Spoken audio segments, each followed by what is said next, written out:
Good day, guys. My name is Yana. Here you can see my partner Maxim.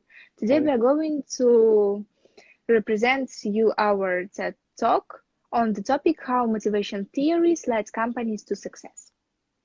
So, how often do you hear from people that they are unsuccessful and not getting anywhere? Honestly, I have heard it a lot of time from a lot of people, and what was really surprising for me is the fact that they all have different reasons.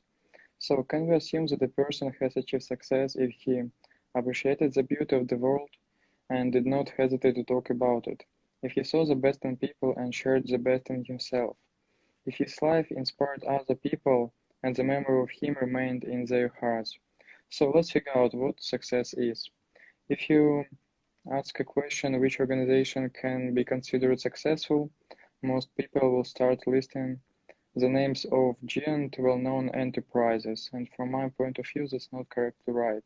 Because if we think a little more, we will see that the size and profitability of the company cannot always be considered as criteria for success, because organizations exist to achieve certain goals. So what is success? I believe that success is the achievement of your true real goals and aspirations. It's an opportunity to lead a lifestyle that meets certain characteristics of your personality and contribute to the harmonious satisfaction of all your needs. The successful work of organization on the work it depends on the work of manager. In order to achieve it, sometimes people need a little help. I believe that company success is largely depends on the effectiveness and balance of motivation programs.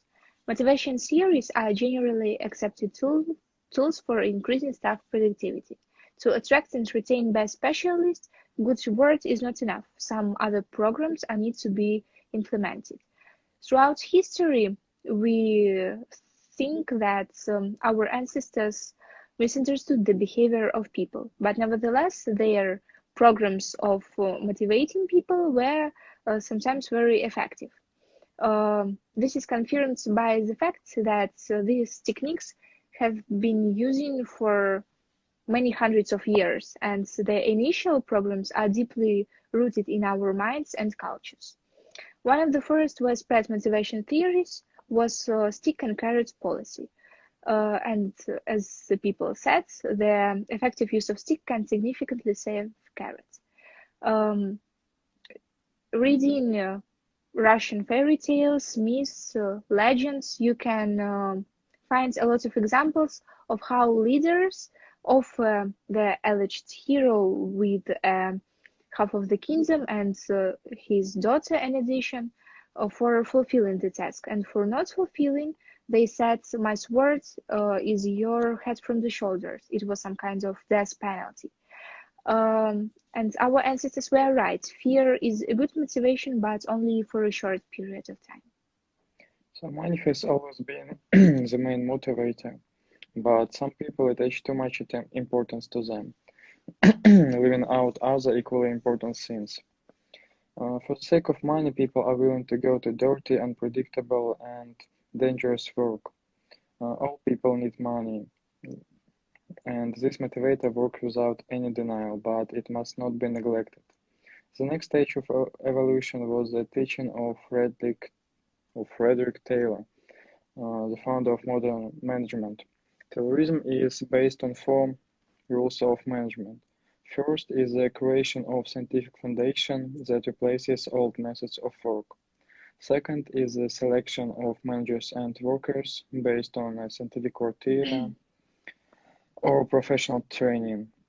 Third is the cooperation of the company's administration and its workers. And the last one, there is a fair distribution of responsibilities between managers and workers. So this is the foundation on which all modern theories stand. It has increased the motivating of carrot and stick and many more. And even nowadays, managers like this approach of motivation and try to implement it in their organizations. Then psychology came into the world of motivation. This is the motivation that depends on person's value, which actively influence our activity, how we set goals, how we can accomplish goals, and how we can correctly solving some emerging problems. After studying this stage, I came to the conclusion that human behavior is guided by knowledge, his attitude to the world. It means that today we want one thing and tomorrow we want another. But you need help to set such goals that will encourage you to literally jump on spot. And it is manager work to set such goals and to motivate people to accomplish them, to lead company success. Modern motivation theory stands on three pillars of early motivation programs. They are based on self-realization, satisfaction, and material goods.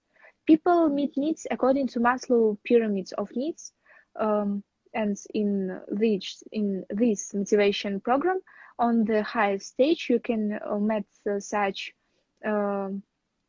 qualities as power, satisfaction, and involvement. As a future managers, we should know the modern needs of people and modern motivation programs. For example, the dream of each Soviet worker was to be on the Hall of Fame. It meant that their work was prized, noticed, and named as a Hercules of the factory. The most popular way of non-material motivation nowadays is corporate culture.